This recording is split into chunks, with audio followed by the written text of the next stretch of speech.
Hello, everybody. I'm speaking to empty air for those who are live because there's nobody here yet. For those tuning in after the fact, welcome. We have our first person joining. Hello, good morning. Welcome to week 2 of our morning time slot instead of evening. I hope that everybody is preferring this because I certainly do. I'm a lot more awake. I'm a lot more motivated. I like getting my workouts done. Even as a trainer, even though working out makes me very joyful and happy, I do struggle a lot with motivation, especially during quarantine. So getting my workout done in the morning, I find energizes me for the day, de-stresses me for the day, and then I don't have to think about it as in like, oh, I've got to work out later. It's not, hanging on the back of your mind anymore. So I prefer it. We are still working on stabilization strength today. So core stabilization, joint stabilization, high rep work.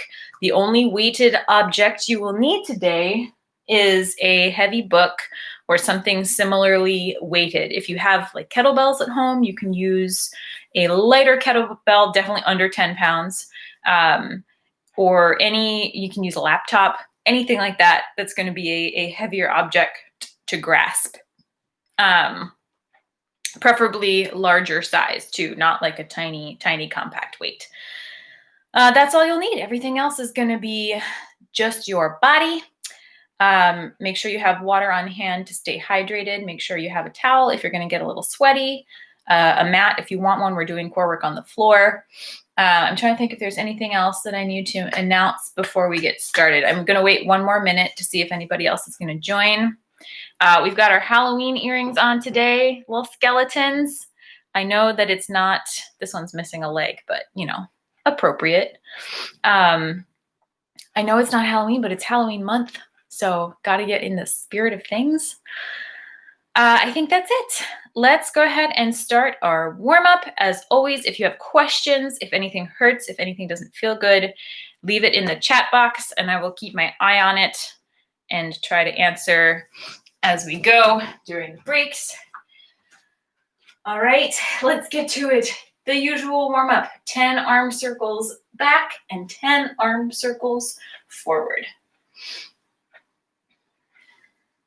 We're sticking with the same format today of core first, then lower body, then upper body. We're doing 3 core exercises, 3 lower body exercises, 3 upper body exercises. Keeping it nice and even, multiples of 3. When you've gotten to 10, switch direction.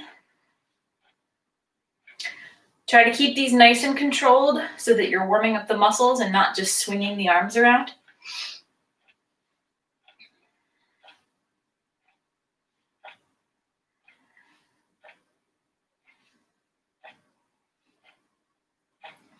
Part of the reason I've been unmotivated lately, let's go into our wide leg stance here. Reaching down to the ground and rotating up, one hand on the ground, one hand rotating up to the sky. But yeah, part of the reason I've been unmotivated is that I've just been reading so many good books and I can't put them down. I haven't watched anything on like movie-wise or TV-wise in a while because I just have wanted to read. And I've been getting very, very lucky with recommendations and going through like a book a day almost. It's a lot. But it also makes me not want to do anything else. We're going for 5 on each side here. So when you get to 5, roll on up to standing. We're going to stay in this wide leg stance and come on down into a lunge on one side. Butt is heading back behind you so that the weight is staying over the heel. And then you're alternating sides, only coming down as low as you feel comfortable. So don't push past the point of mobility that works for your body. You don't want to hurt yourself on these. The goal of mobilization and stretching is to gently warm up the body. We're doing 6 on each side here.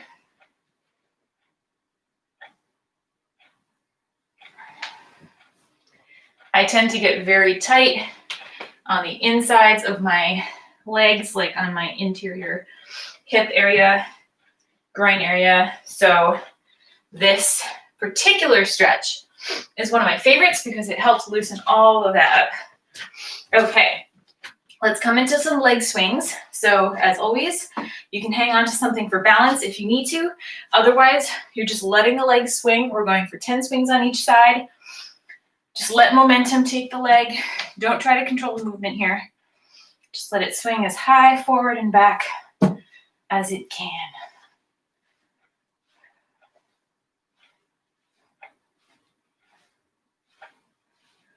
And then other side.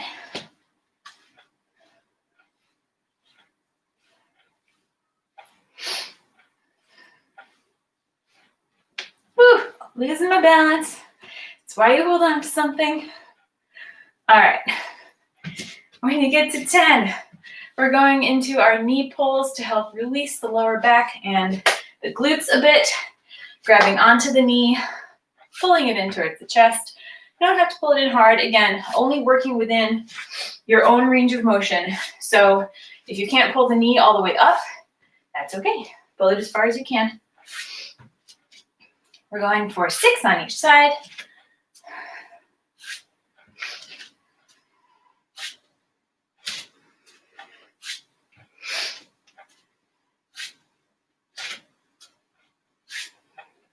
And when you get to 6, relax into a standing position. Okay, quick warm up as always, starting with the core. So we're going to be on our backs for this first one. This is one of my favorite core exercises. As always, I will be timing on my stopwatch. Once I get this hair that is tickling me, I will be timing on my stopwatch. So if you time along with me, you don't need to worry about keeping track at home.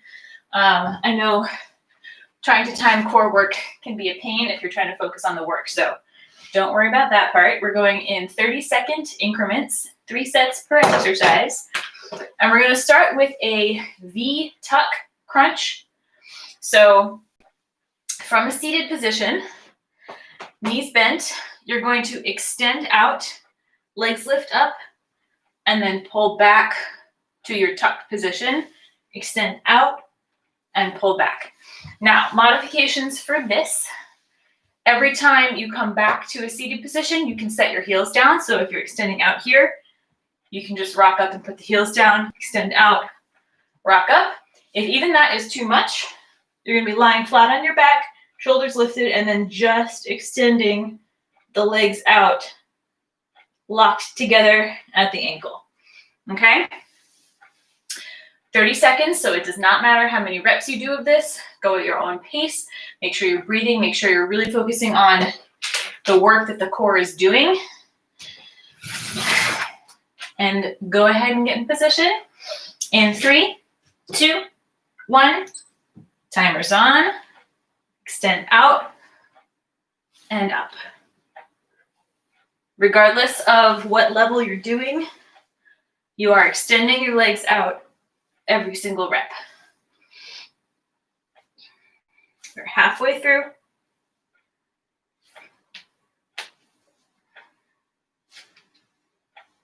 Last 5 seconds. And 3, 2, 1, and break. Good. All right. 30 seconds to rest, and then we head into round 2. If you feel this in your hip flexors being right here, that's normal. Anything where your legs are extending, flexing and extending like that, your hip flexors are doing work, so you can expect to feel things happening. 10 more seconds to rest, and then we are heading into our second round. All right, go ahead and get ready. In 3, 2, 1, timer's on.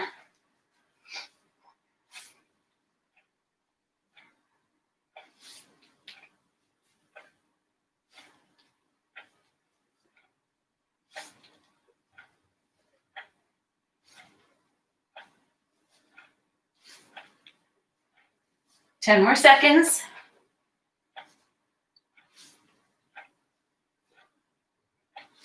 Almost there, folks. 3, 2, 1, and break. Good. All right. 30 seconds of rest time. One more set. I feel like this should go without saying, but take water breaks, take regular breaks whenever you need to. If you need longer breaks, take longer breaks. You don't have to follow the time that I'm setting on here for my rest breaks. I generally go 30 seconds, but that doesn't mean that you have to. Do what feels right for you. All right, 3, 2, 1, last round, and timer is on. Go. Make sure you're breathing. Try to exhale as you come up. Inhale on the way down.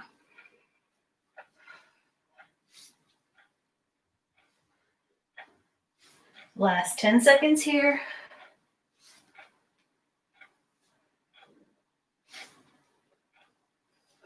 And 3, 2, 1. And done. Excellent work. Excellent, excellent work. Okay, our second and third core exercise, same realm. We're doing side planks. So we're going to count side plank on the right side as 1 and then side plank on the left side as 2. But these are going to go by a little bit faster because instead of doing all 3 sets on the right side and then all 3 sets on the left, we're just going to alternate. It's going to make it a little bit easier, a little bit more efficient. So starting on the right, I will give you the option of doing a high plank or a low plank. Either one is perfectly acceptable. I know I personally have some problems with my right wrist, so being up on the wrist is not always the most comfortable place to be. So I'm going to do these down on my elbow, but you can do whatever feels better for you. So if you're doing a high plank, then make sure that your hand is right under your shoulder. As you lift up into your high plank position, you can have the feet stacked, or you can have them staggered, or you can have your knees down on the ground to help support. That's 3 levels there. Same exact level options for down on your elbow. So if you're on your elbow, knees level 1, staggered feet level 2, gonna fall, stacked feet level 3. And you can pick whichever feels right for you. If even being down on the floor is a little bit too much, then you can do these resting on like the edge of your couch, on the edge of your bed, anything that's going to be stable so it's not going to slide when you're putting weight on it. So preferably not just like a freestanding chair or something like that. And it'll give you a little, like having a little bit more height will make it slightly less challenging as you are going through the movement. So if you want to make it more challenging, I don't know anybody who would actually opt for that. I'm certainly not going to. But if you want to make it more challenging, you can add a hip dip to your plank. So you would already be up in your stacked feet plank position. And from here, if this is just not enough, you're going to add a dip down to the ground and a lift up, dip down to the ground, lift up for the 30 seconds that we are in that plank. I will not be doing that. I'm just holding a regular plank, side plank. But as I always say, to each their own. Do the workout that feels good for you. 30 seconds per side. I will time. When you're ready, elbow right under the shoulder or hand right under the shoulder. And 3, 2, 1, lift up. Whatever level you are doing, make sure that your top shoulder is staying perfectly in line with the rest of your body. It's not caving in. It's not opening up too far. You should be able to look down the line of your body and see your feet, your knees, your hips, your shoulders, all in one straight line. And try not to let the head drop. Try to keep it up, also in line. Just think alignment. In 3, 2, 1, and relax. Now we are going straight into the other side. No rest here. Elbow or hand right under the left shoulder. And then 3, 2, 1. We're lifting up onto that left side. And then after this, we'll get our 30-second break. You should feel this in the underside of your body. Your left oblique. 10 more seconds. Your obliques are really good for spinal support. pelvic support. 3, 2, 1, and break. Okay, now we get our full rest. 30 seconds on the clock. That can be said basically of your entire core. Having a strong core is not about having a six-pack. Nobody really needs a six-pack. If you have one, that's fine. But totally unnecessary, purely aesthetic. Having a strong core is about helping with back pain, making sure that your pelvis is aligned correctly, making sure that your body can handle heavier weightlifting, more challenging movements, making sure that you're balanced, making sure that as you are just moving through the world on a daily basis, your body is not compensating in ways that are later going to hurt you or injure you. All right, round 2 on the right side in 3, 2, 1, and lift. I actually think that's one of the first things that my clients notice.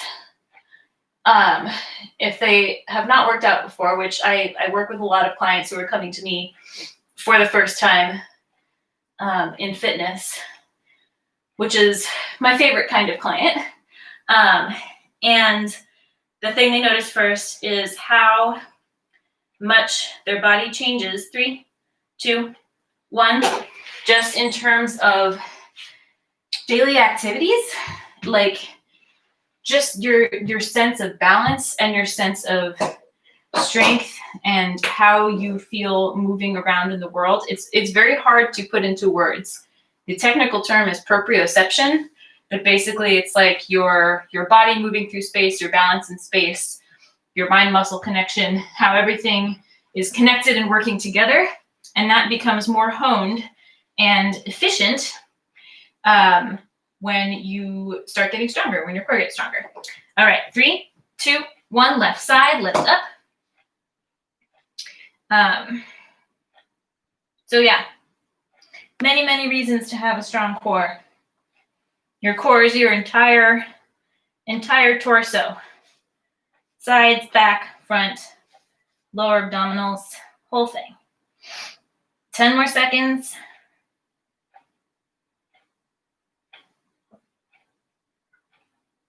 And 3, 2, 1, and relax.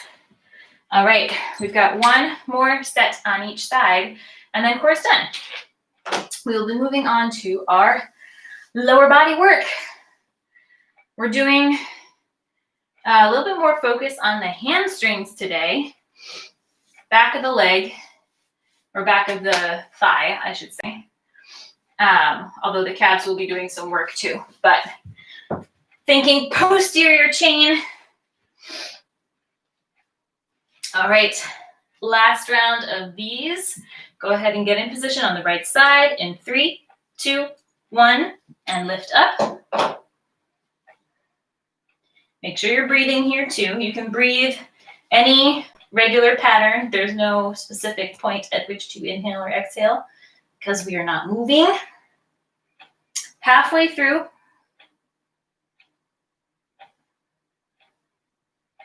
Last 10 seconds.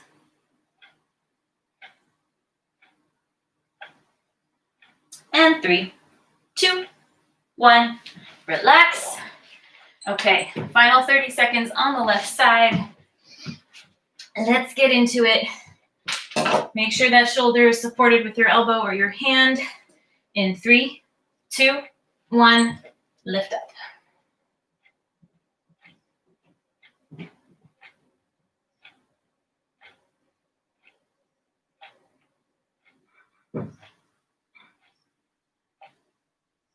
There's halfway.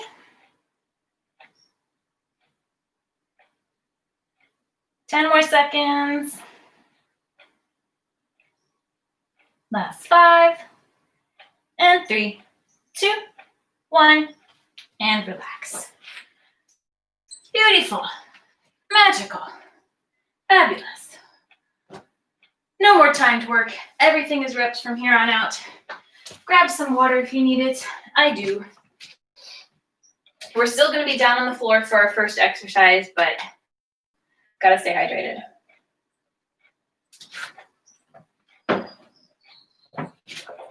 Okay. Grab your object. It helps to have a thick and heavy book because in this case, we're using it for elevation. You don't need it per se. You can use this without elevation.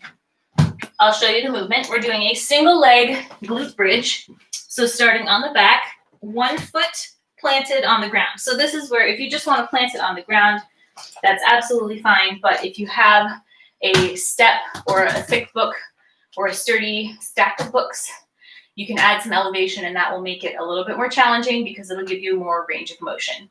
If you have a kettlebell, you can plant the kettlebell and put your foot through the handle and use that as a little bit of elevation. It'll feel like a little bit weird because of the curve, but it does work. So foot planted, other leg in the air, and then you're just lifting up as high as you can, hips up, squeeze through the glute, and you should feel it in your hamstring on the back of the leg and in your bum. We're going to do 15 on each side, hands flat on the ground beside you to help brace the lift. And everybody is going to be counting their own reps. Let me tilt this down a little bit more so you can see. Everybody's counting their own reps because I am an unreliable counter. We know this from experience. Okay, round 1. Either side can start. We're doing the same number on either side, so doesn't make a difference ultimately. 1 leg in the air, 1 leg planted, and whenever you're ready, 15 per side.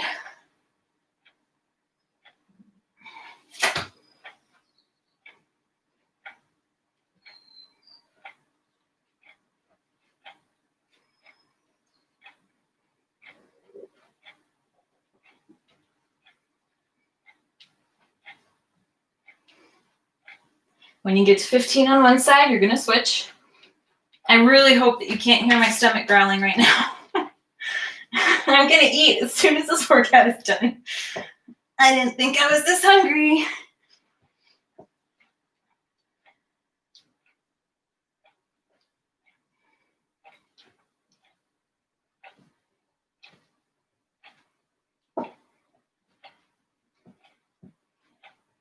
When you get to 15 on the other side, take a break. You can lie back or you can sit up for your rest. Doesn't matter. I time about 30 seconds rest between each exercise. Again, if you want to take a longer rest or a shorter rest, you may do so and time on your own. We're doing 3 sets of these regardless. So you can structure that however you want, as long as you are completing 3 sets. A few more seconds to rest. I'm going to start on my left leg next time, switch it up a little bit. Got my, feel like it's probably some sort of literary sacrilege to be using this beautiful illustrated Oxford English dictionary as something to put my dirty feet on for a workout, but it's what I've got. All right, round 2 in 3, 2, 1, and lift.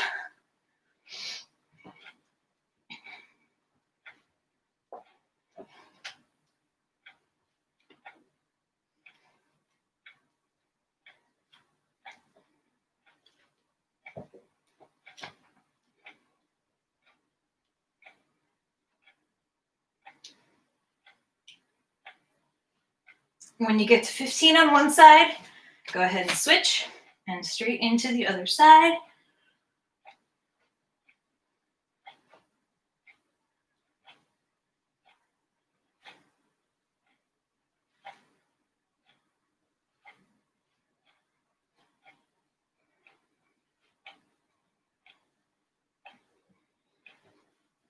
And then when you get to 15 on the other side, give yourself a rest. All right, 1 more set, and then we are moving on to some single leg deadlifts, which we have done in these classes before. If you've been with me for a while now, I think we might have only done them once before, twice at the absolute most. They are a more complex movement, but because we're not using heavy weights, they should be fine. And they're so good for balance. So good for balance and knee stability. If you've had knee issues or knee injury in the past, these are so good for all the stabilizing muscles that are going to help keep your knees healthy. Try saying that 10 times fast. Help keep your knees healthy. Okay, one more set, 15 each side. Either leg can start whenever you're ready.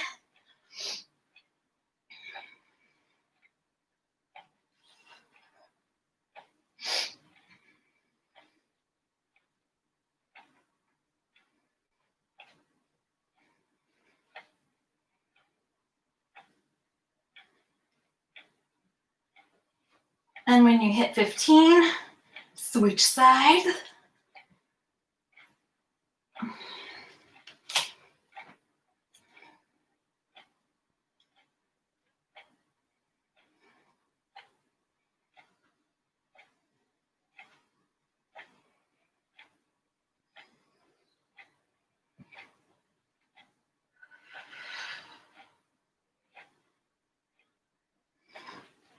When you get to 15 on the other side, give yourself a rest.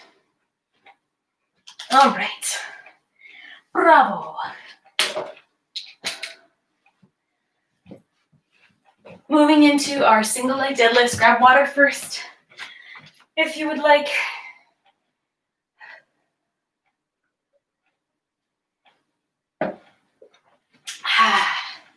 Okay, so we're going to be using our object for our single leg deadlifts. Sneeze. No sneeze. Let me readjust a little bit up here. So still using our heavy object. It's not that heavy. Heavier object. Let me show you the movement first. You can also do this without any object at all and just with body weight. So form is really important on these. Did I say really enough times? That's how important it is. So this is all about a hip hinge. So when I say a hip hinge, we are not bending over. We are pressing back through the hips. You see how the back, if I don't fall backwards first, how the back stays perfectly flat. There's a little bit of bend in the knees, but just so that they stay in line over the ankles. So this is the same as like if you were doing a Romanian deadlift, you'd be coming down here and coming back up. Kettlebell swing, swinging here and up. Same concept, but with one leg. So level 1, this is an option.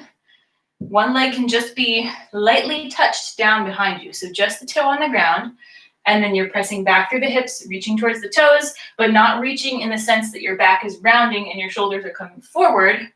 You're just headed in that direction. You still want to keep your shoulder blades engaged and then standing back up, forward and up. And then other side, same thing. Just lightly touching the back toe as an anchoring, stabilizing point. If you've got your object, same thing. You're just reaching with that instead of with your hands. So here and up, here and up. Key thing to think about with this, if you don't feel it in your hamstrings, you're not doing it correctly. So you want to feel a pull in the back of the leg as you come down. If you're going to level 2, two levels for this, level 1, level 2, you are lifting the back leg as you come forward. So instead of keeping it resting on the ground, it is staying lifted. Sorry, I need to turn so that I don't hit my couch here. It is staying lifted as you hinge, but you'll notice the hips are staying square. So you're not turning and reaching. Hips are staying squarely towards the front as you come down. So square towards the front, come down. Notice the back is staying flat. Knee is staying directly above the ankle.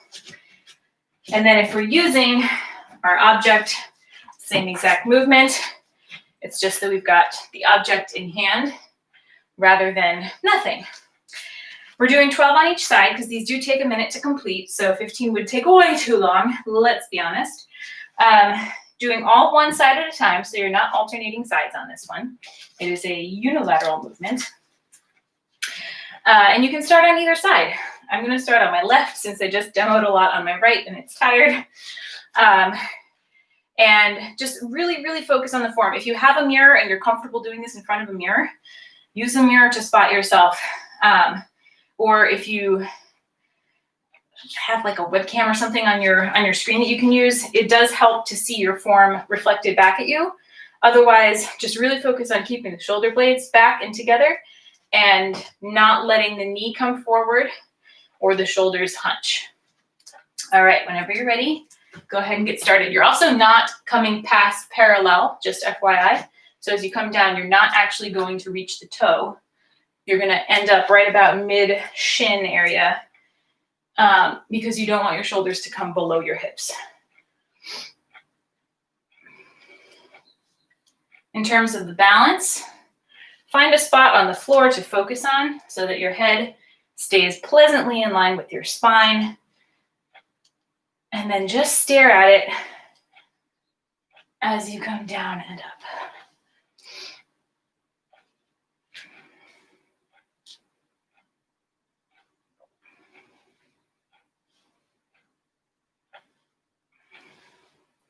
When you get to 12 on one side, you're going to switch sides.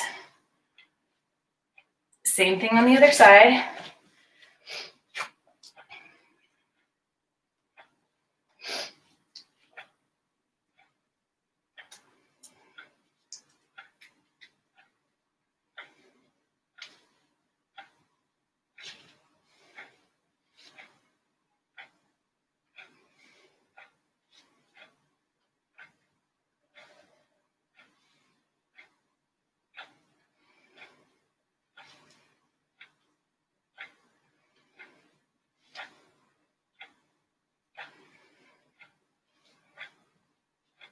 And when you get to 12 on the other side, take a break.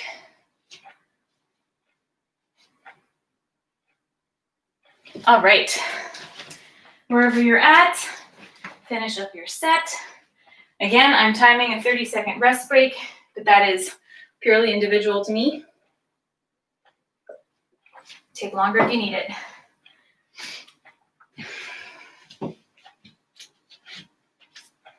Round one done, 2 more to go.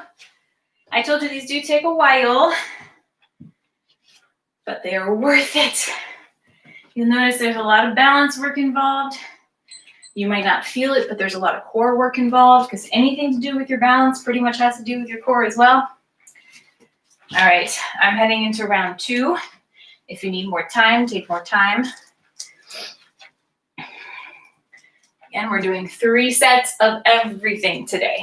So if you're on a different cadence time-wise, just 3 sets of everything whenever you get there.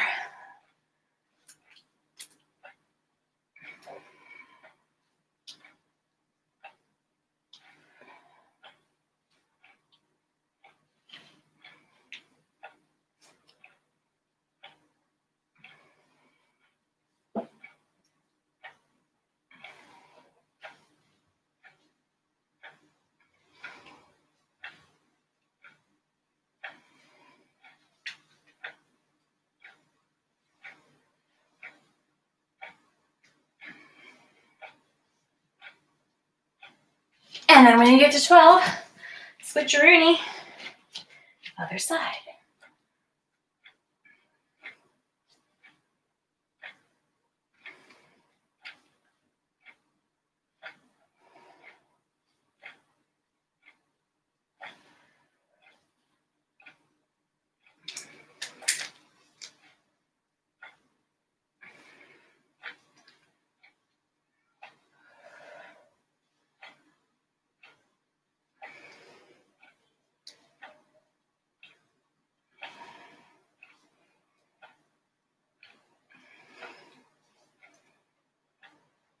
And when you get to 12 on your second side, take a break. This is actually something I'm curious about. If people have, sorry, I'm cutting off my head here.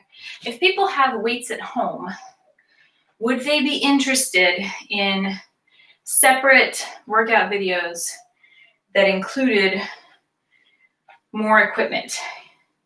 Because these Wednesday workouts, these aren't going to change. They're always going to be some form of body weight or household equipment, just because I know there are a lot of people who don't necessarily have the opportunity to have a bunch of equipment in their house or their space.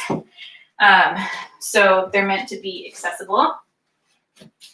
But I know there are some people out there who do have like dumbbells and resistance bands and kettlebells and all sorts of stuff who might want a little bit more heavy weighted stuff.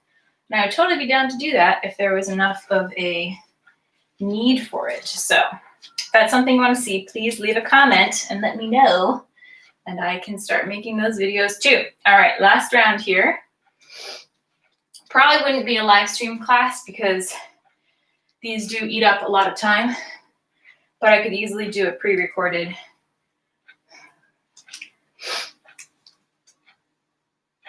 Just like a 30-minute circuit for something quick and efficient and effective.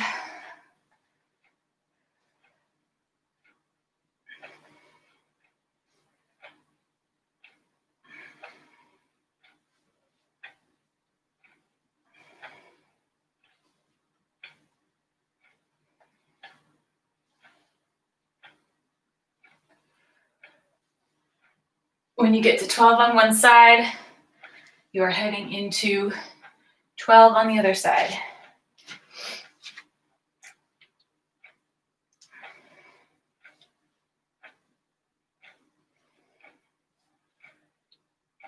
Really feeling that hamstring. You'll probably feel this in your calf too. If you're barefoot and you're not used to this, or even if you're wearing shoes, you might feel your foot doing more work than it's used to try to keep balance. Maybe your toes are digging into the ground, your arch is kind of wobbling. That is perfectly normal and that is healthy. And I actually encourage you to do these workouts barefoot rather than in shoes. I mean, if I could be barefoot 24/7, I would be, let's be honest. But your body moves in a whole different way when you don't have shoes on. So if you don't have a medical condition where you need that support for your feet, do it barefoot. We're not using heavy weights. There's no danger of dropping something on a toe. If you drop a book, it's not going to hurt that much. All right, when you get to 12, take a break. So yeah, definitely encourage socks or bare feet, because not to get all like, whatever, I'm not like the we need to be back in caveman times kind of person, but barefoot is how humans are supposed to be. It's how we evolved to be. So your body functions in a different way, in a good way, when you're not wearing shoes. Trying to think of a comparison. Like, we don't wear gloves all the time. We count on our hands to be tactile and dexterous and able to do things that gloves would hinder a little bit. Shoes are basically doing the same thing. Your toes are not getting the dexterity that they could have because they're not having to grip the floor in the same way or the ground in the same way. The foot muscles are not getting strong in the way that they would if there were no shoes involved.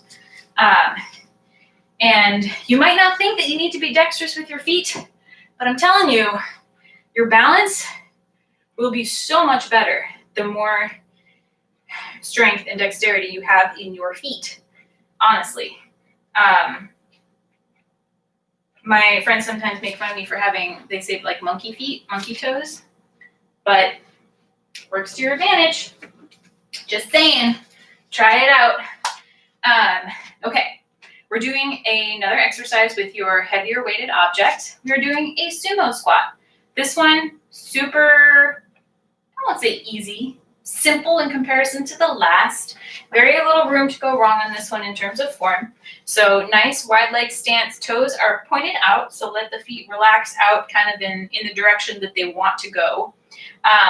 Your heavy object is just held in front, and it's going to stay in front as you come down into your squat. So coming down as low as feels comfortable. This one should be very gentle on the knees. In terms of depth and positioning of the back, you don't want to come straight down, because see how the back rounds forward, but you don't want to be turning this into a deadlift. So you're kind of somewhere in between, where the butt is still sitting back a little bit, but you're not leaning too far forward. So your back is ending up pretty much in line with your shins, aiming to get parallel with the ground and then squeezing up through the glutes as you come up. I'm going to grab one more sip of water, and then we're going to do 20 of those, 15 to 20, depending on how you feel. I'm going to aim for 20. If you feel good at 15, stop at 15. Otherwise, keep right on coming with me, and we'll go for 20. Okay, first round, whenever you're ready, keeping those shoulders back and engaged, coming on down.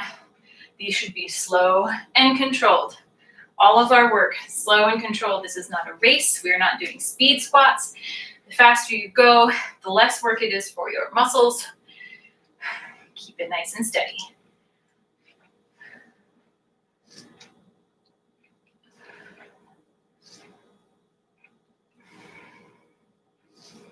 Also, the faster you go, the more likely you are to lose form, because it's hard to maintain form when you're just going for broke.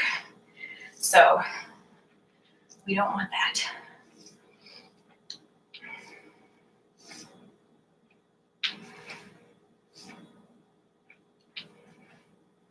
When you get to your 15 or 20, take a break.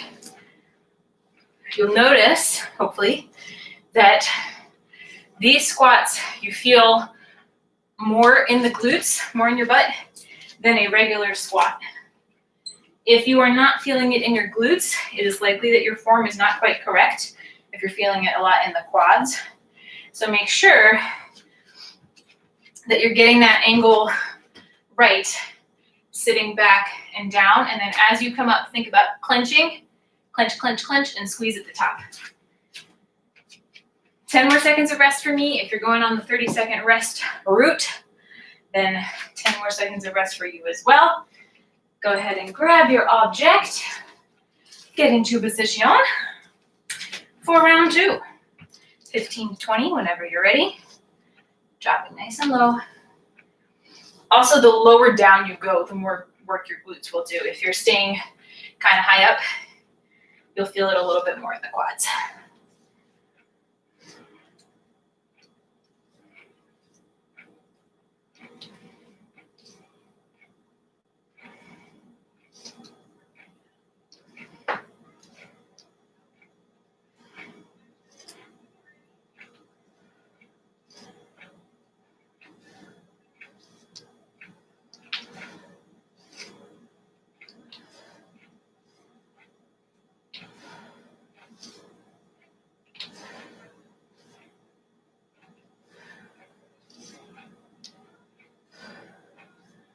When you get to your 15 or 20, wherever you're stopping, take a breather and relax for 30 seconds. One more set of those. Those are getting my heart rate up a fair amount, I think. Feels like it. Yeah. Yes, indeed. All right, 10 more seconds to relax. And then we're going into our last set, final set for the legs. And then we're moving into our upper body work, which we are starting with push-ups. Surprise, surprise. I know, shocker. The day that I do one of these classes without push-ups, everybody's gonna keel over from amazement. All right, last set when you're ready.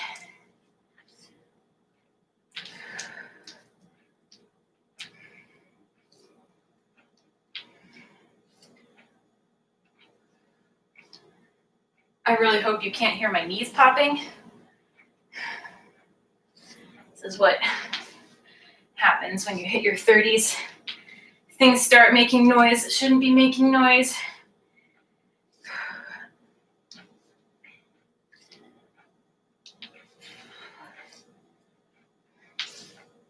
And just for the record, as long as it doesn't hurt, it's okay. Things are gonna pop. You have tendons popping over muscle and bone, things going on that are gonna make some noises sometimes, and that is all right. If you feel pain at the same time as the pop, that is not all right.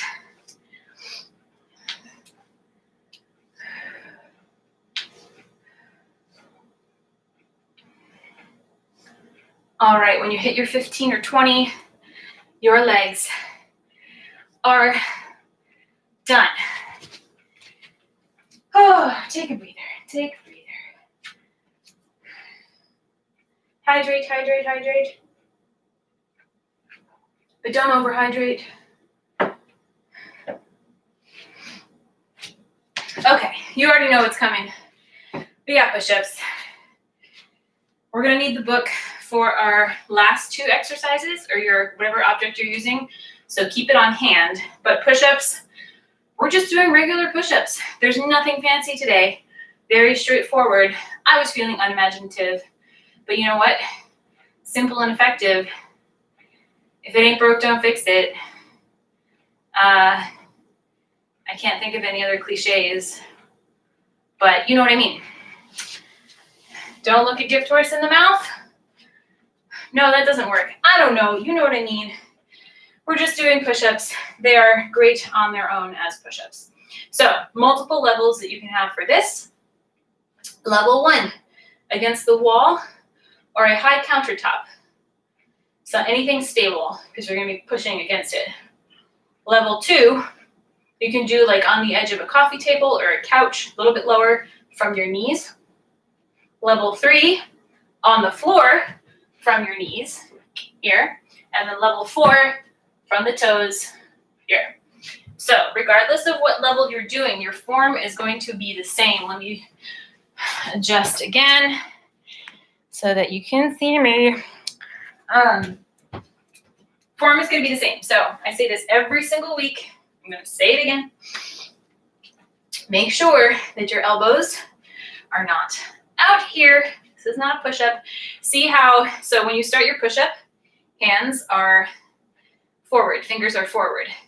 If you try to bring your elbows out, it rotates your wrists so that your hands are in a really awkward position that don't provide a whole lot of support for your shoulders. If you try to rotate your elbows out while keeping your hands stuck, again, really awkward on the wrist, really awkward on the shoulder. That's why we don't do it that way. We're not going super narrow because we're not trying to do a tricep push-up. So you're finding an in-between where your elbows are going back at a 45-degree angle between your sides and your horizontal line here. So your hands will be able to stay in the same position, going for just about shoulder width, a little wider than shoulder width apart. And then your core needs to stay engaged to protect your lower back, because we don't want the lower back to take any stress as you're coming into this movement. So think about our little pooping dog posture where your tailbone is tucked under or your pelvis is tucked under. So if your pelvis is a bowl and it's tilted forward, you've got like a bowl or a pitcher tilting forward, think about tilting it back to level. This is level here.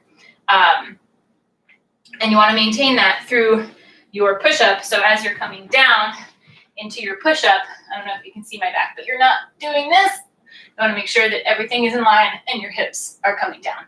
So pick your level. I'm going to be up on my toes. So I'm going to be doing 10 reps because that's just about as many as I can do on my toes.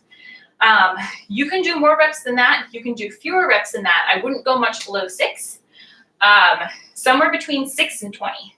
You have a wide range to cover there.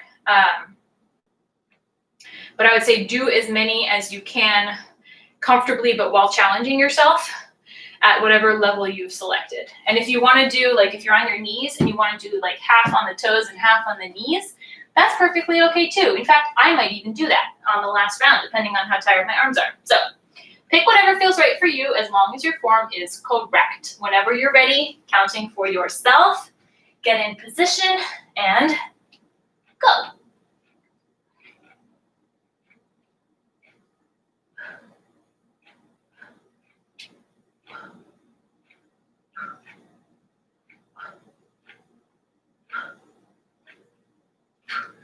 When you've completed your first set, take a break. I usually take 40 seconds between push-ups because they are taxing, they are challenging, they are a entirely upper body effort. They are a compound movement, meaning that they're using a bunch of different muscle groups at once, which means they are more exhausting than something that's isolating just one or two muscles. So longer rest break gives more muscles more time to recover. 10 more seconds of rest for me. If you're taking longer, I would not take more than a minute if you can help it, because you don't want your muscles to get cold and stiff, but you can take longer than 30 or 40 seconds. Round 2, here we go.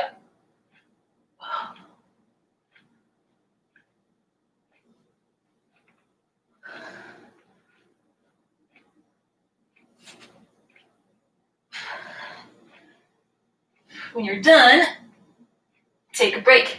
The other thing I forgot to mention is your head and your neck. So as you're coming down into your push-up, what I very often see is this sort of instinctual jutting forward of the head, like that's going to help get lower into the push-up, even when your arms can't support going lower. You don't want that to happen. It's misaligning your spine repeatedly. So try to keep your head in line with everything else. Just keep the arms moving. Try not to, I call it turtlenecking. You know, like a little turtle popping its head in and out of its shell. Not that they do that on a regular basis, but you know what I mean. Okay, we're going for one more set of however many you can do at whatever level you can do. Anywhere between 6 and 20. The world is your oyster. When you're ready, let's do it. This is the final one.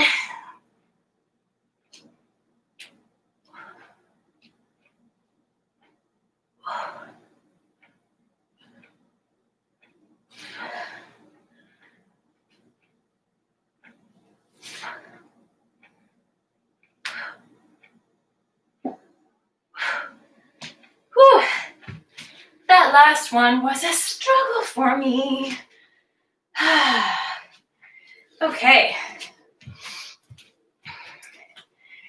Standing up when you're ready. Don't stand up too fast. You don't want all the blood rushing to your head. We're going to be using the book again, or whatever object you have. I call these over the rainbows. That's just what I call them. They can be anything you want. But they're going to work your core secretly, and most obviously your shoulders, but they're also going to work your back a little bit. So nice wide-ish stance, just about shoulder width. And you want to keep your hips and your legs loose because we're going to be doing a little bit of rotation through the hips on this one. So object is starting at one side. Make sure that you're rotated so that one toe is just lightly touching the ground. Arms stay straight, lifting up overhead, rotating to the other side. So what I don't want to see is as you lift, watch my shoulders. I don't want to see that. If you're doing that, it means your object is too heavy. So pick something lighter. You want to lift. See how the shoulders are still down? And what that does is as you lift with the shoulders down, the muscles that control your shoulder blade retraction and movement are going to be helping and working. And that's what we want because they work really, really well for your posture. So it's definitely going to be working the shoulders. It's also going to be working the back a little bit. We're going to do 16 total, so 8 in each direction. If you have a heavier object that you're using, I would recommend doing fewer reps than that because these are going to add up very quickly. And if you have a lighter one, I would recommend doing a few more. Just make sure you're not tensing your shoulders and you're not locking out your lower body. So make sure that toe is always turning as you turn. All right, whenever you're ready, counting your reps, and go. I call these over the rainbows because it's like drawing a rainbow from one hip to the other.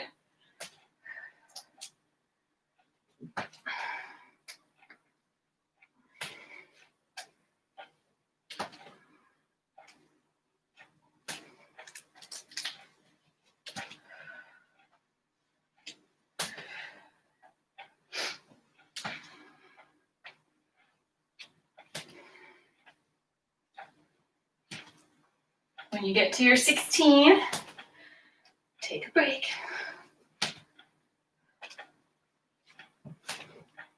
All right, 30 seconds.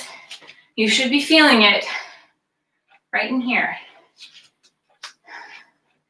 And your core should be working too. You should feel that every time you lift and rotate, your core is kind of bracing to control the movement and to support the spine so that you're not just higgledy-piggledy rotating through the spine. 10 more seconds to rest, and then we're going into round 2. We're almost there, folks. Almost there. We've got one more exercise for the arms after this, and you get to lie down for it, and then we're done. Okay. I'm going to start on the other side just for funsies. Whenever you're ready, go ahead and lift.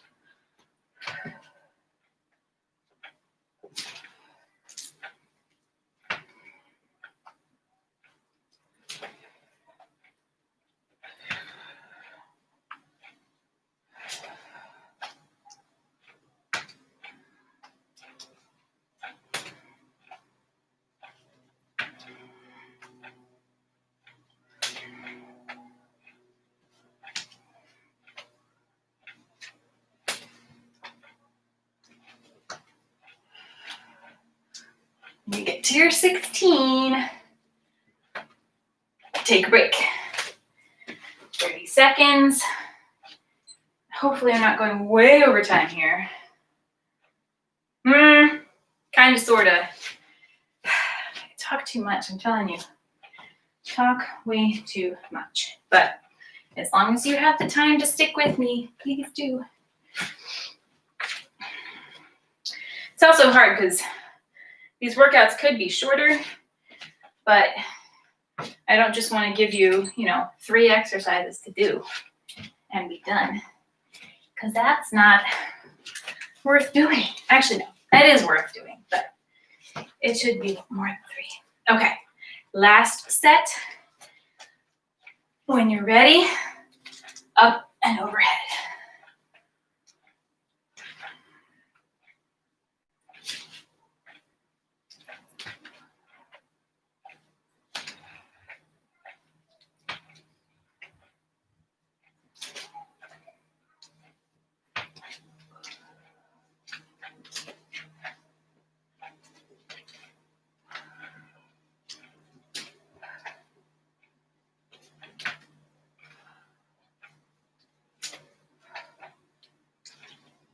When you get to your 16,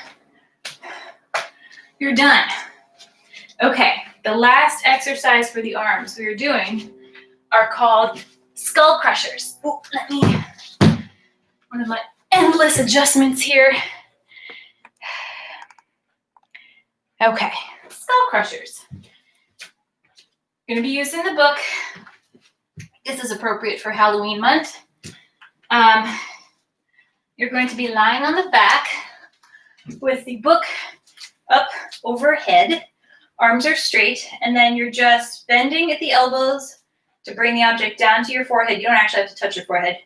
And then press back up, and then down, press up. And we're going to be doing 20 of those. When you're ready, again, counting your own reps, go ahead and get in position. Book up, and bring it down, press up. Really try to keep the arms steadily in one spot and just bend from the elbow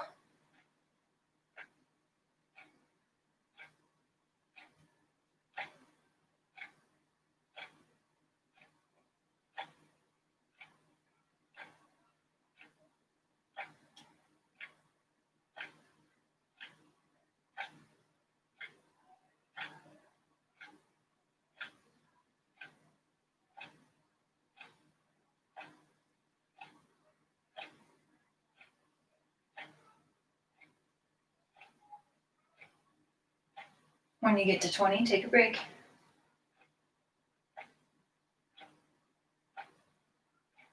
All right, take a breather. These should add up. So this object is a little bit light. I can feel a little bit of work happening, but not that much. So if you have a heavier object that you want to use, if this isn't enough, that's great. I am actually going to switch to a heavier object. I'm going to grab a weight here. But again, if you don't have weights at home, just keep using what you're using. And we're going for round 2. When you're ready, and go. There we go, that's better.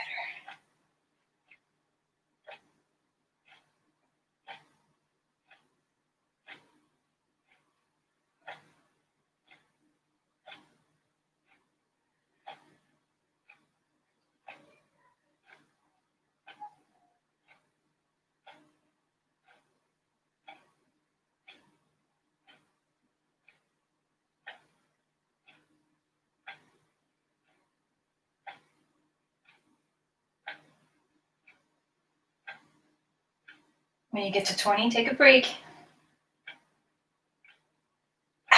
Much better. Much, much better.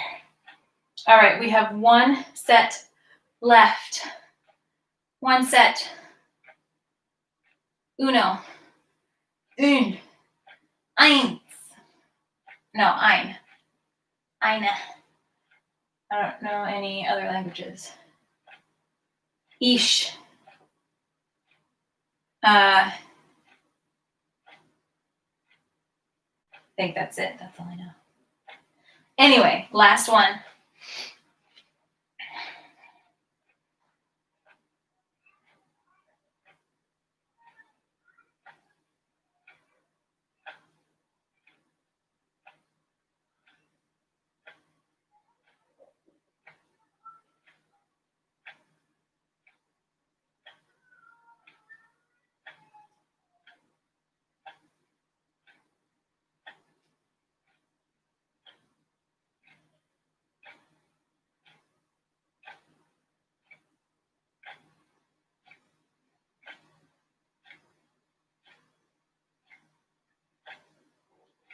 Make sure you're breathing. And when you get to your 20, you're done. Look at that. Another workout completed. Thank you so much for coming. That's it for today. My arms feel great. I'll be back next week, 10 a.m., sticking with this time slot forever after. Yeah, that's pretty much it.